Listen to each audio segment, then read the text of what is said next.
शिवसेना में तोड़फोड़ किए जाने को लेकर उद्धव ठाकरे एनसीपी से इस कदर नाराज हैं कि उन्होंने अजीत पवार को एक तरह से डांट लगा दी। उद्धव ठाकरे ने अजीत पवार को साफ संदेश भेज दिया कि जितनों को वे शिवसेना से तोड़ कर ले गए हैं उन्हें वापस शिवसेना में भेज दें। पिछले दिनों अजीत पवार ने अपनी मौजूदगी में शिवसेना के 5 नगर सेवकों सहित कई पदाधिकारियों की एंट्री एनसीपी में कराई थी। इससे अहमदनगर के पारनेर जिला परिषद में शिवसेना को गहरा धक्का लगा था। उद्धव ठाकरे के पर्सनल सेक्रेटरी मिलिंद नार्वेकर से उद्धव का संदेश अजीत पवार को फोन के जरिए दिया और कहा कि जिन नगर सेवकों और पदाधिकारियों को एनसीपी ज्वाइन कराया है उन्हें वापस शिवसेना में भेज दें। उद्धव ठाकरे का ये कड़ा संदेश अजीत पवार को मिला, लेकिन अजीत पवार ने अपनी तरफ से इस पर अब तक कोई प्रतिक्रिया नहीं दी है। लेकिन इस तनातनी का मतलब साफ है, उद्धव ठाकरे की एनसीपी से अब ठन गई है और हालात बिगड़ते जा रहे हैं। माना जा रहा है कि अजीत पवार को इस किस्म का संदेश देना सीधे सीधे शरद पवार के लिए चुनौती है। हालांकि कांग्रेस के बाला साहेब थोराट का कहना है कि महाविकास अघाड़ी में कोई मतभेद नहीं है, कुछ लोग कलह होने का इंतजार कर रहे हैं। वे ऐसे अभियान में लगे रहते हैं, लेकिन उससे ज्यादा कुछ नहीं हुआ है। गठबंधन मजबूत और एकजुट है। अमेरिका ने चीन के साथ जारी भारत के तनाव के बीच साफ साफ कह दिया कि वो भारत का हर तरह से साथ देगा।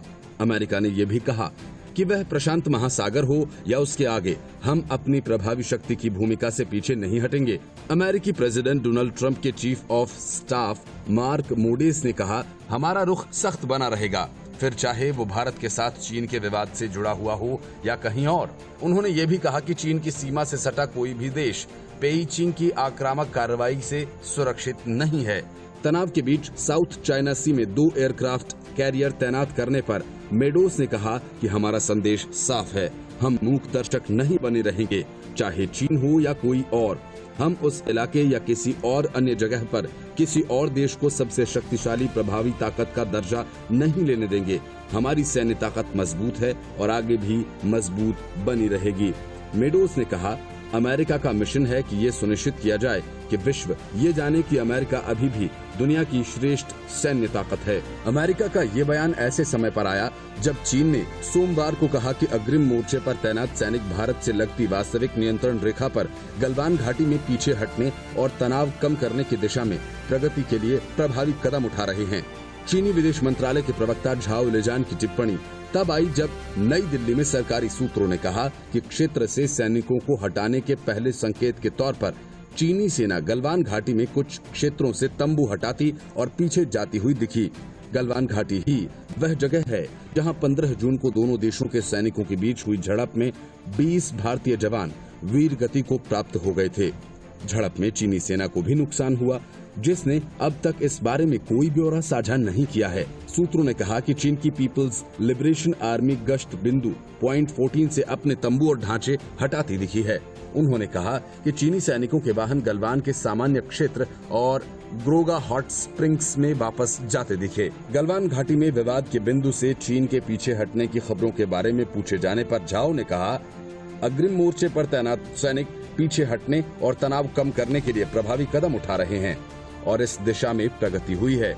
उन्होंने कहा कि चीनी और भारतीय पक्ष ने 30 जून को कमांडर स्तर की वार्ता की और दोनों पक्ष बातचीत के पहले 2 दौर में बनी सहमति को क्रियान्वित करने के लिए लगातार काम कर रहे हैं। झाओ ने कहा, हमें उम्मीद है कि भारतीय पक्ष ठोस कार्रवाई के माध्यम से सहमति को क्रियान्वित करेगा और सीमावर्ती क्षेत्रों में तनाव कम करने के लिए सैन्य और कूटनीतिक तंत्रों के माध्यम से करीबी संपर्क जारी रखेगा। नई दिल्ली में सूत्रों ने कहा कि दोनों देशों के कोर कमांडर्स के बीच समझौते के अनुरूप चीनी सैनिकों की वापसी शुरू हो गई है।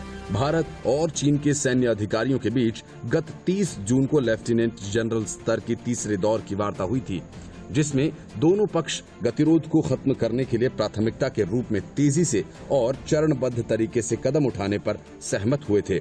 लेफ्टिनेंट जनरल स्तर की पहले दौर की वार्ता 6 जून को हुई थी, जिसमें दोनों पक्षों के बीच गलवान घाटी में गतिरोध बिंदुओं से धीरे धीरे पीछे हटने पर सहमति बनी थी। इसके बाद दोनों पक्षों के बीच 22 जून को दूसरे दौर की बैठक हुई थी।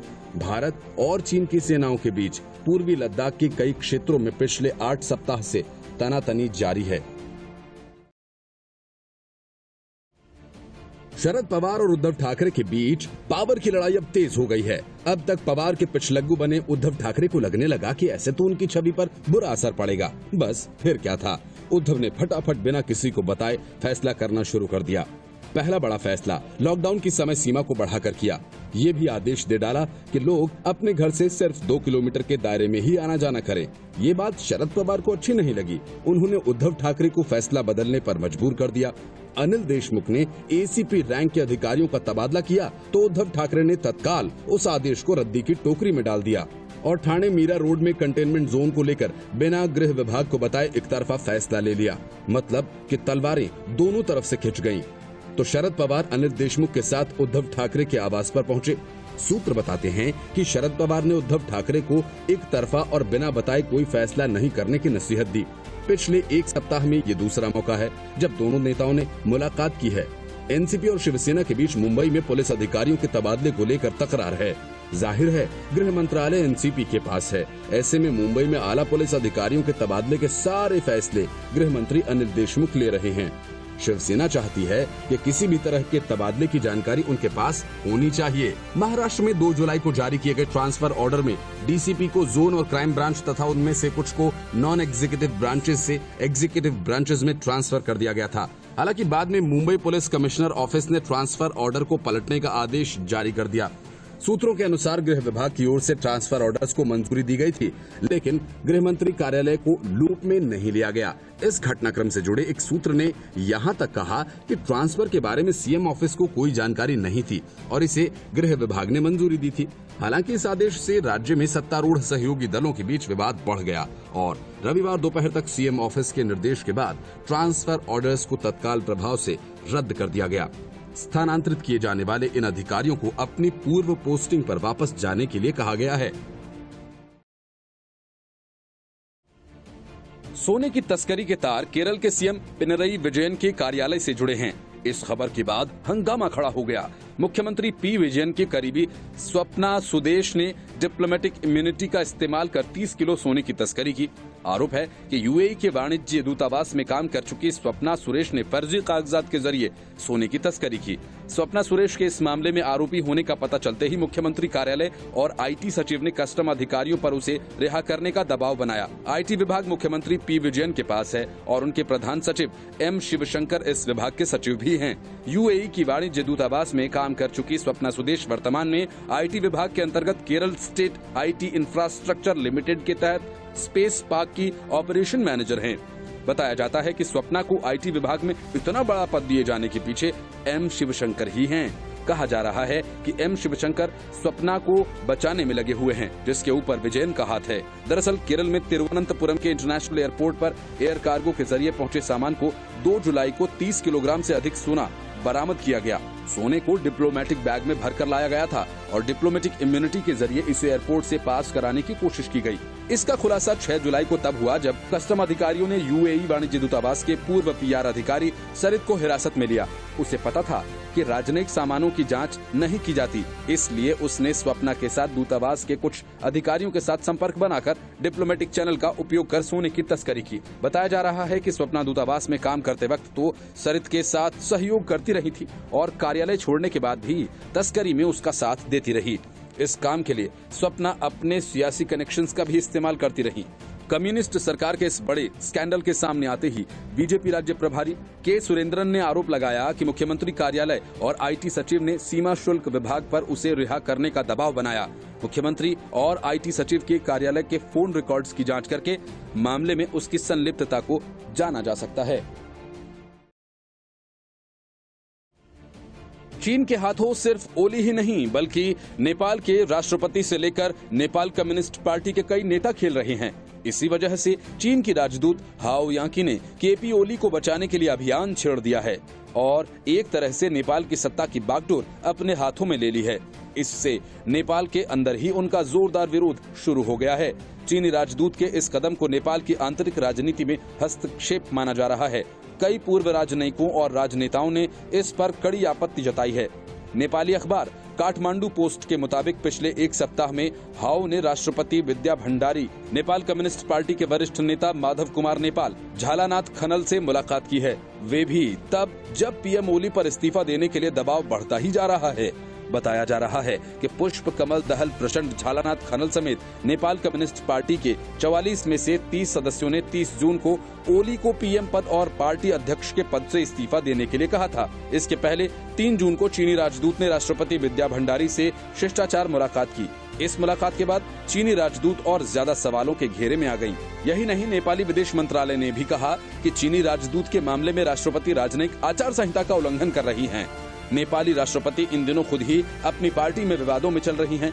विद्या भंडारी को प्रचंड बनाम ओली की इस लड़ाई में ओली का समर्थक माना जाता है। गुरुवार को पीएम ओली से मुलाकात के बाद राष्ट्रपति ने संसद के बेहद अहम सत्र को ही खत्म कर दिया।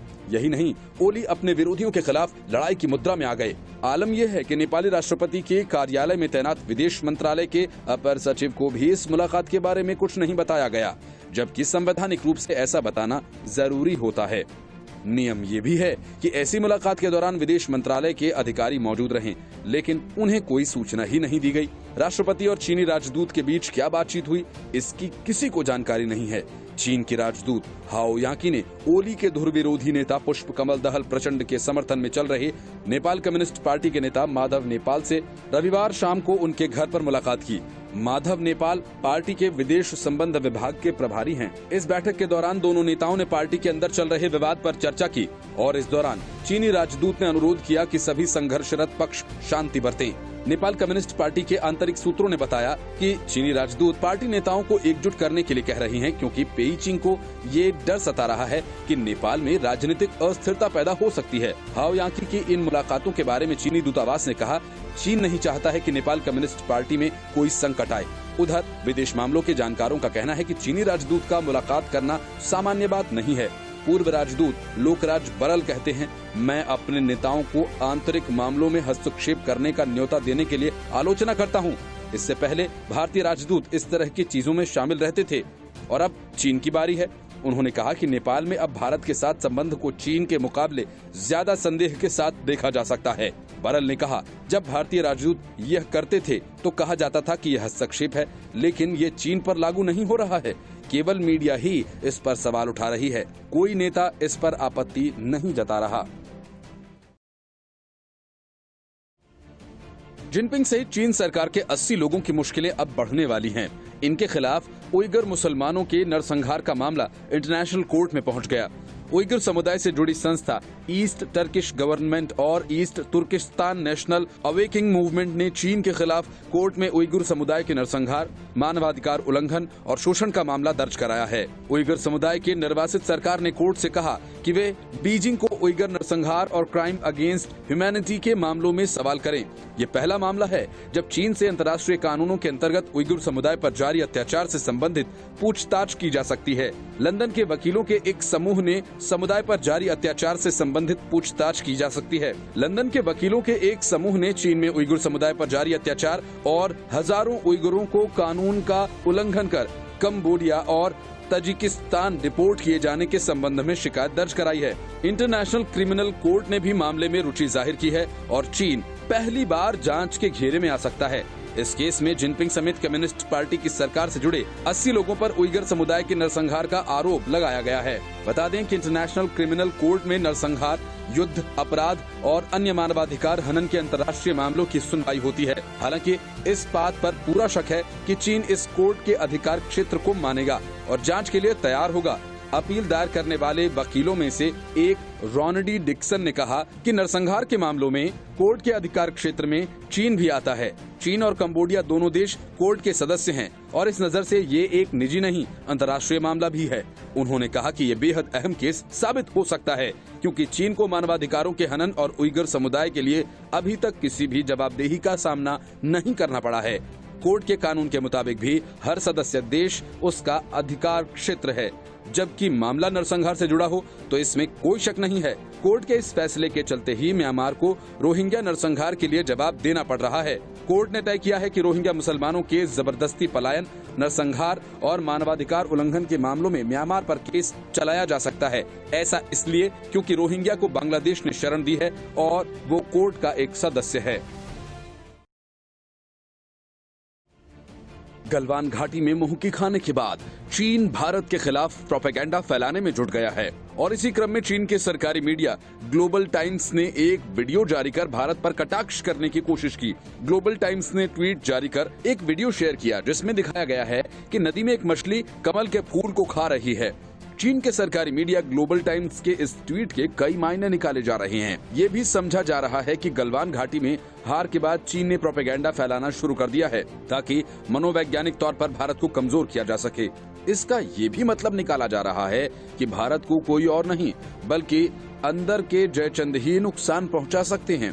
गौरतलब है कि हाल के दिनों में विपक्षी पार्टियां, खास तौर से राहुल गांधी और उनकी पार्टी कांग्रेस, चीन के मुद्दे पर बेवजह मोदी सरकार को घेरने की कोशिश कर रही है। विपक्ष के सभी सवालों का उत्तर देने के बाद भी कांग्रेस को देश के प्रधानमंत्री और सेना पर विश्वास नहीं है।